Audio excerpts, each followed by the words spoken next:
नमस्कार, मैं राकेश परमार और आप देख रहे हैं महत्वपूर्ण मुद्दा। मित्रों, महत्वपूर्ण मुद्दे में आज सबसे महत्वपूर्ण विषय है विक्टिम कार्ड। अगर आपको किसी तरह की परेशानियों का सामना आपके अपने किए गलतियों की वजह से हो तो आप अपना विक्टिम कार्ड खेल दें, फिर समाज में उस पर चर्चा चलने लगेगा और आपका अपराध दब जाएगा, वो चर्चा से बाहर हो जाएगा। कुछ उदाहरण मैं आपको बाद में दूंगा लेकिन यह क्यों आज विषय बना, उसका आधार है कानपुर के कलेक्टर और जिला मुख्य चिकित्सा अधिकारी के बीच विवाद पर। विवाद तो समाचार चैनल पर आ गए, बट जब तक मैं नहीं कहूंगा बात में दम नहीं आएगी। बताया जा रहा है कि जिला चिकित्सा अधिकारी के ऑफिस मतलब अस्पताल में औचक निरीक्षण पर गए। उन्हें वहां पर बहुत सारा खामियां मिली। वैसे जो लोग सरकारी अस्पतालों में जाते हैं उन्हें सिर्फ खामियां मिलती हैं। अब उसमें औचक निरीक्षण की जरूरत क्यों पड़ी, मैं नहीं समझ पा रहा हूं। अगर किसी को जिला अस्पताल में कोई सुविधा मिला हो तो वो जरूर बताएगा। मेरे बलिया का ही एक अस्पताल है जहां एक महिला को बीच सड़क पर मजबूरी में बच्चा को जन्म देना पड़ा और अस्पताल का कोई भी स्टाफ बाहर नहीं आया। वहां जांचो चिट्ठी चल रही है। सारा नेता भी अपनी अपनी बयान दे रहे हैं और सीएमओ अपना बेहया की तरफ से अपनी कुछ न कुछ बातें कर रहे, जांच करेंगे, सस्पेंड करेंगे, फलान लगेगा। यह बात मैं इसलिए कर रहा हूं कि वो मेरे अपने बलिया जिला गृह क्षेत्र का है। कानपुर में भी स्वाभाविक तौर पर जो अस्पतालों के हाल है, अस्पताल को खुद ही इलाज की जरूरत है। जिलाधिकारी महोदय ने कुछ टिप्पणी की, कुछ बिंदु रखा। जिला चिकित्सा का जो सीएमओ है, सीएमओ से कुछ पूछताछ की गई। सीएमओ के पास उसका जवाब नहीं था। जिलाधिकारी ने उनके ऊपर एक्शन का रिकमेंडेशन कर दिया। अब सीएमओ क्या करे? फिर सीएमओ की याद है, यार हमारे पास तो सबसे बड़ा हथियार है जिलाधिकारी के बाप के बस की बात नहीं है। मैं दलित परिवार से आता हूं और जिलाधिकारी स्वर्ण समाज से आता है और हमारे यहाँ स्वर्ण और दलित इतनी खाई आरक्षण ने डाल दिया है कि इसमें तो कुछ कहने की जरूरत नहीं। आप सिर्फ आग उत्पन्न करिए, लोग ही डाल देंगे और ये पूरा समाज जलने के लिए आगे आ जाएगा और जलाने के लिए। वही सीएमओ ने किया। सीएमओ ने कहा कि मुझको जाति सूचक नाम से बुलाया गया। एक तो मुझे शुरू से ही ये जाति सूचक नाम पर विचार करने का मन करता है कि भाई आप जाति सूचक नाम के आधार पर ही तो आरक्षण पाए हैं, तो फिर उसमें आपको शर्मिंदगी किस बात का? अगर आपको आपके जाति सूचक नाम से लाज आ रहा है तो आप आरक्षण छोड़ दीजिए। आप शर्याम कह रहे हैं ना मैं फलाना हूं। आदरणीय प्रेम नारायण द्विवेदी जी जाति सूचक नाम से पंडित जी मान रहे हैं। प्रेम नारायण द्विवेदी पंडित है। मैं राकेश सिंह परमार क्षत्रिय हूं। चाहते से ना अगर मुझे अपने क्षत्रिय होने पर गर्व शर्म होगा तो मैं सिर्फ राकेश नाम लिखूंगा। पता करने दो किसी को कौन से जात है, तो आप उसी जात को आगे बता करके सर्टिफिकेट हासिल किए हैं। हर काउंटर पर अपना जात बताए हैं, अपने बाप का औकात बताए हैं, तब जाकर के आपको सर्टिफिकेट मिली है। और जब उस पर 20 जगह आपने अपना जात लिखा है तो वहां पर जाति सूचक शब्द नहीं आई, और अगर कहीं किसी ने कहा है तो अब जाति सूचक शब्द आ गई है। यह बात चर्चा का विषय है, उस पर जरूर विचार विमर्श होना चाहिए। खैर, चूंकि ये वोट बैंक का मामला है, मेरे कहने से कुछ नहीं होगा, इसको हम आगे रखते हैं, मामला उस पर आते हैं। सीएमओ साहब को डीएम साहब के एक्शन के अगेंस्ट जाति सूचक शब्द का बात रखना पड़ा कि मुझे जाति सूचक शब्द से बोला गया, मेरे को मारा गया, मेरे को गाली दिया गया, मेरे को पीटा गया। और अब वह मामला तुल पकड़ गया है। राजनीति के भूखे भेड़िया अब उसमें अपना अपना शिकार ढूंढ रहे हैं।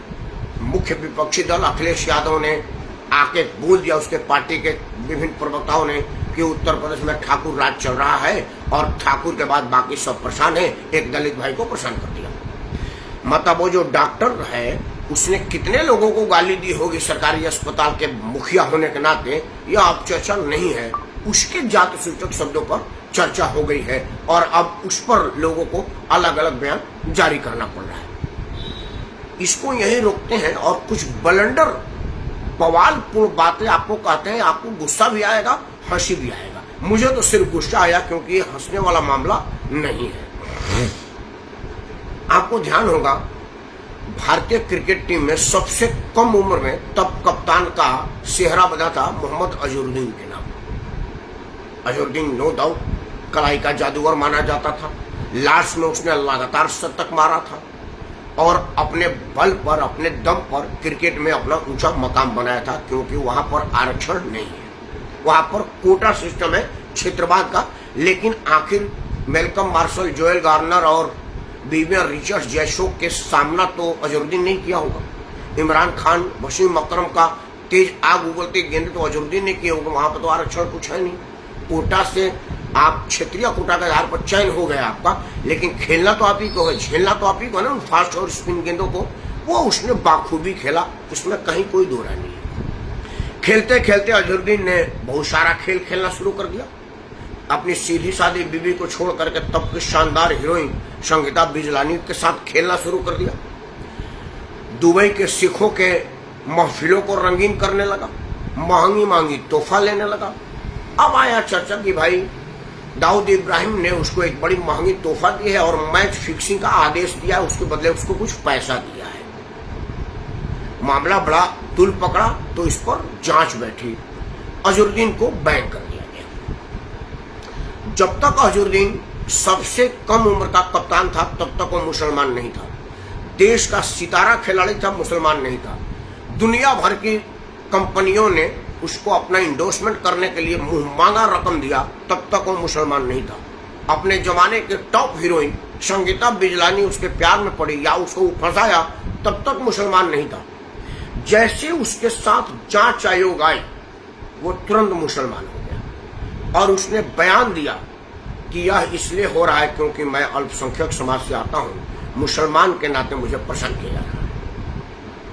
यह गुस्सा वाला मामला है कि हंसने वाला मामला है, आपको छोड़ देता हूं। सुप्रीम कोर्ट के सुप्रीम जज थे बाला साहब। बाला साहब मिलाड थे। मैं छोटा मोटा वकील हूं। हम लोग पीठ दिखा के नहीं, ऐसे ऐसे करिए मिलाड कह करके पिछकुड़िए निकलते हैं।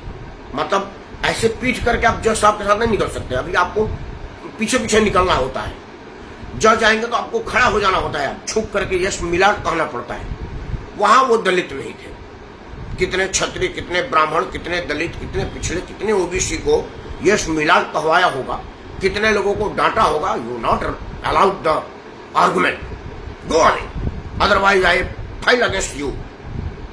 तरह तरह की बकवास और भाषण, मतलब बकवास समझने को वापस ले शब्द था, तरह तरह के आदेश उन्होंने पारित किए होंगे। लेकिन जब उन पर केस चलाने की प्रक्रिया चालू हुई, क्योंकि वो महाभियोग के दायरे में आए, वो मामला ही बड़ा था।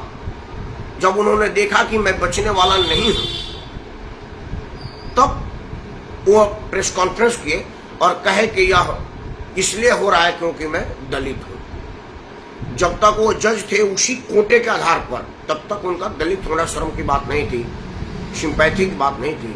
लेकिन घोटाले में पकड़े गए और उन पर जांच का आंच आया तो वो तुरंत दलित हो गए। आज हर जगह जब तक आप उसी के आधार पर नौकरी पा रहे हैं, प्रमोशन पा रहे हैं, दबदबा पा रहे हैं, तब तक आपका जात आपके आड़े नहीं आ रहा है। आप अपने उसी जात भाई के लिए कुछ नहीं कर रहे हैं। आज तक मुझे कोई ध्यान नहीं आया कि कोई रिजर्वेशन वाला नेता अपने परिवार के अलावा किसी रिजर्वेशन वाले आदमी के लिए कुछ किया हो। उदाहरण दे देता हूं, रामविलास पासवान अपने आप को दलित मसीहा कहते थे। रामविलास पासवान हाजीपुर से लगातार सुरक्षित सीट से चुनाव लड़ते रहे, जीतते रहे। जब वो स्वर्ग सिधार गए तो किसी और दलित को वहां पर चुनाव लड़ने की परमिशन नहीं दिया। अब उनका बेटा वहां से चुनाव लड़ रहा है। मतलब हाजीपुर सुरक्षित सीट से ना तो प्रेम नरहर द्विवेदी चुनाव लड़ सकते हैं, ना राकेश परमार लड़ सकते हैं। लड़ेगा तो कोई पासवान ही। मतलब रामविलास पासवान ने अपने ही किसी पासवान का अधिकार मारा, हक मारा और अपने बेटे को दे दिया। बाकी अब ताली बजाते रहिए, चूंकि मैं पासवान हूं, वो भी पासवान है, पासवान पासवान भाई भाई। तो नुकसान किसका किया रामविलास पासवान ने? पासवान का किया। परमार का नहीं किया तो परमार का नुकसान हो ही नहीं सकता, क्योंकि सुरक्षित सीट से परमार द्वितीय चुनाव लड़ ही नहीं सकते। उत्तर प्रदेश में मायावती ने तिलक तराजू और तलवार इनको मारो जूते चार कह करके समाज में बदरेशन फैलाया और चुनाव लड़ी और मुख्यमंत्री के सीट तक पहुंची। जब वो मुख्यमंत्री बनी तो अपने इर्द गिर्द किसको रखे वो बताने की जरूरत नहीं है। उसका एक भाई था जो सिंचाई विभाग उत्तर ग्रेटर नोएडा में नलकूप विभाग में था, मतलब चपरासी जैसा होता नहीं, बोरिंग चेक करने जाते हैं पानी आ रहा है कि नहीं आ रहा है, सबसे निचला दर्जे का कर्मचारी था। नोएडा में कई हजार करोड़ की उस पर संपत्ति उसको खुद ही याद नहीं है। तो मायावती दलितों के नाम पर खूब वोट कमाई, खूब दलित का नाम पर वाहवाही करी, लेकिन अगर कई हजार करोड़ देने की बात आई तो उसने अपने भाई को दिया। नोटबंदी के टाइम में कुछ हजार करोड़ रुपया जमा की। कुछ लोगों ने पूछा कि भाई क्या की, तो उसने बताया कि इतना हजार करोड़ मैंने भाई को दे दी, इतना हजार करोड़ मैंने भतीजे को दे दी। मतलब दलित के नाम पर चंदा उगाही की और किसी दलित को 2 रुपया नहीं दी। नुकसान किसका किया? दलित का। लेकिन अगर उसके ऊपर किसी तरह की राजनीतिक आंच या घोटाले की बात आएगी, वो तुरंत कहेंगे कि मैं दलित बेटी हूं, इसलिए मुझको जांच के आंच के अंतर्गत लाया जा रहा है। चूंकि मैं रिजर्वेशन कोटे में आता हूं, मुझे घोटाला करने की छूट तो मिलनी ही चाहिए। यही हाल उत्तर प्रदेश के अखिलेश यादव के परिवार का है। पिछली करके चुनाव में अपना आते हैं, जीतते हैं और सत्ता का सुख भोग रहे हैं। लेकिन मुलायम सिंह परिवार ने अपने परिवार के अलावा किसी को मेन स्ट्रीम में नहीं आने दिया। मतलब अध्यक्ष मैं, राष्ट्रीय अध्यक्ष मैं, प्रदेश अध्यक्ष मैं, महासचिव मैं, MP मैं, MLA मैं, विधायक मैं, राज्यसभा मैं, कुल मैं और आप में आते रहिए। तो इस विषय पर एक गंभीर चिंतन मनन की आवश्यकता है और यह शुरू होगा उसी समुदाय से। मैं, चूंकि मेरे नाम के आगे सिंह लिखा है और मैं क्षत्रिय हूं, मैं अपनी जात को हाई करूं। मैंने तो बकायदा राकेश सिंह परमार लिखा हुआ है। भाई अगर आपको सिंह में संशय हो कि कहीं मुलायम सिंह वाला सिंह तो नहीं है, तो परमार है, और परमार उच्च क्वालिटी के राजपूत होते हैं, इसमें कहीं कोई दो रहने। और मुझे बड़ा प्राउड है अपने राजपूत होने पर, मुझे कोई संदेह संकोच नहीं है। तो मित्रों, होना क्या चाहिए कि जो दलित वर्ग के लोग हैं वो आगे आए और कहे कि CMO साहब, मैं दलित ही था, एक्सीडेंट हो गया था मेरे बच्चे का, आप अस्पताल के AC वाले कमरे में से बाहर नहीं आए और मेरा बच्चा तड़पता रहा बाहर। उस वक्त तो आपने किसी दलित का कोई हित नहीं किया। मियाँ जी, मैं मुसलमान ही था, मेरा बेटा बड़ा बढ़िया खेल रहा था, आप दाऊद इब्राहिम से लाखों करोड़ों की गिफ्ट लिफ्ट ले रहे थे, उसमें तो आपने मुसलमान के बच्चे को एक बैट खरीद करके नहीं दिया। अब आप मुसलमान कहाँ से हो गए? बाला साहेब, आप अपने जज की कुर्सी पर बैठ करके एक भी दलित हित में कोई फैसला किया हो तो बताइए। लेकिन जब आप पर आंच आई तो आप दलित हो गए।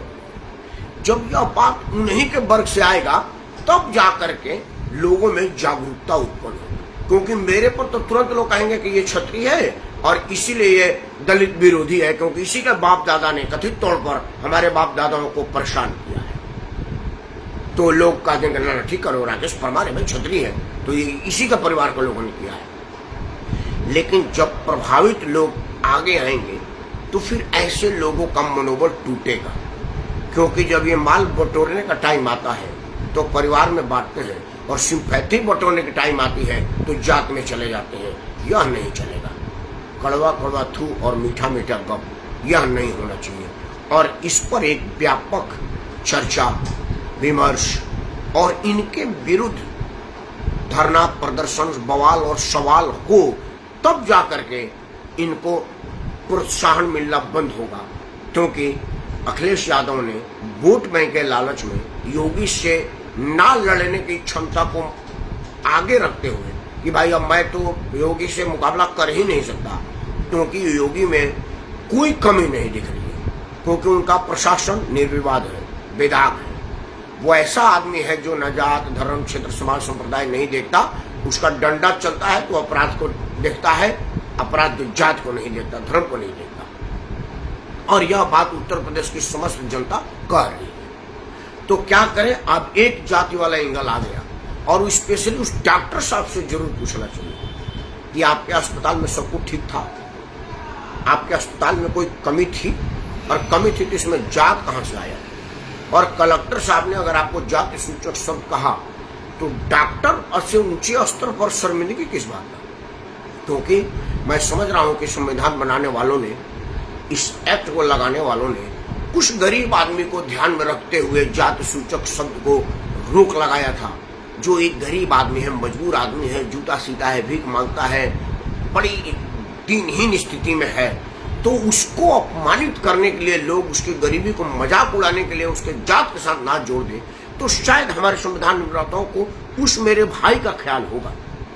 मायावती तो मंच पकाती है कि मैं फलानी जात की हूं और अपने जात से प्राउड करती है, फिर उसको अगर कोई आदमी जात सूचक शब्द कहे तो उसमें उस पर केस बनने का क्या मतलब है। लेकिन आपको ध्यान होगा कि रीता बहुगुणा जोशी ने एक राजनीतिक बयान दिया था मायावती के विरुद्ध। मायावती के अपने लोगों ने रीता बहुगुणा जोशी का घर जला दिया और पुलिस जाकर के रीता बहुगुणा जोशी को हरिजन एक्ट में बंद कर दी। उस वक्त वो ऊंचे राजनीतिक मुकाम पर रीता बहुगुणा जोशी थी, तब भी वो अरेस्ट हो गई और जेल जाना पड़ा। बाद में उनको जमानत मिला, क्योंकि तब यह एक्ट नहीं बना था कि अगर कोई आदमी जाति सूचक शब्द इस्तेमाल करे तो 6 महीना तक तो चर्चा ही नहीं होगा, पहले 6 महीने जेल में रहेंगे, उसके बाद उस पर भी चर्चा होगा। उस वक्त यह बात नहीं था। और जब पूरे दुनिया में बवाल हुआ कि भाई रीता बहुगुणा ने कौन सा ऐसा बात कहा जिसमें ST एक्ट लग रहा है, तब जाकर के पुलिस लाचार हुई और जमानत मंजूर कराने पर चुप रही। कोर्ट ने पूछा कि क्या कहा था। मायावती लखनऊ में बैठी हैं, ये दिल्ली में बैठी थी, इलाहाबाद में इनका घर फूंक दिया गया। उन्होंने एक राजनीतिक बयान दिया जो टेप पर है, प्रेस कॉन्फ्रेंस में था, इसमें कहीं जाति सूचक शब्द या कोई ऐसा बातें नहीं था जिसमें ST एक्ट लगे।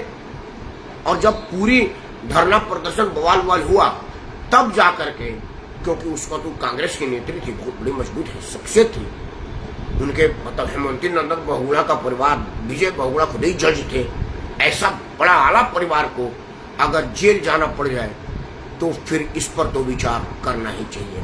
लेकिन मुझे लगता है कि नहीं होगा, क्योंकि खोट हमारे में है। जब हम वोट देने जाते हैं तो हम कहते हैं कि जाने दीजिए, मोदी ने बेशक ST एक्ट खड़ा कर दिया, राजनाथ सिंह को तो टिकट दे दिया ना, वो राजपूत है, तो हम तो भाजपा को देंगे। वीरेंद्र सिंह बस को टिकट दे दिया ना, वो राजपूत है, हम भाजपा को देंगे।